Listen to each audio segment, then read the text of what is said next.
مسلمان غزوہ بدر کے لیے نکلے تو کسی بڑی تیاری کے ساتھ نہیں نکلے تھے۔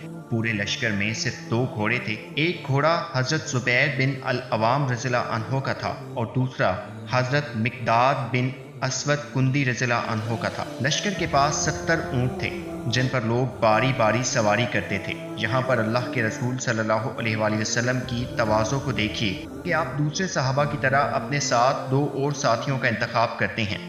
بلا شبہ یہ ان 2 ساتھیوں کے لیے بڑے اعزاز کی بات تھی کہ اللہ کے رسول صلی اللہ علیہ وآلہ وسلم نے ان کو اپنی سواری کے لیے منتخب فرمایا۔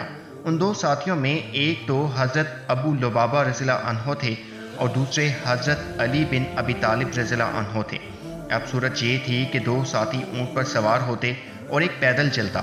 جب اللہ کے رسول صلی اللہ علیہ وآلہ وسلم کے پیدل چلنے کی باری آئی تو دونوں ساتھی عرض کرتے ہیں، آپ صلی اللہ علیہ وآلہ وسلم اونٹ پر ہی سوار رہیں، ہم آپ کے ساتھ پیدل چلیں گے۔ آپ صلی اللہ علیہ وآلہ وسلم ساتھیوں سے مشفقانہ انداز میں فرما رہے ہیں، تم نہ تو مجھ سے زیادہ طاقتور ہو اور نہ ہی میں تمہاری نسبت ثواب سے بے نیاز ہوں۔ بلا شبہ یہ حضرت علی رضی اللہ عنہ کا احساس اور اللہ کے رسول صلی اللہ علیہ وآلہ وسلم کی آپ سے محبت تھی کہ آپ صلی اللہ علیہ وآلہ وسلم نے انہیں اپنے ساتھ سواری میں شریک کیا۔ یہ بڑے کرم کے ہیں فیصلے، یہ بڑے نصیب کی بات ہے۔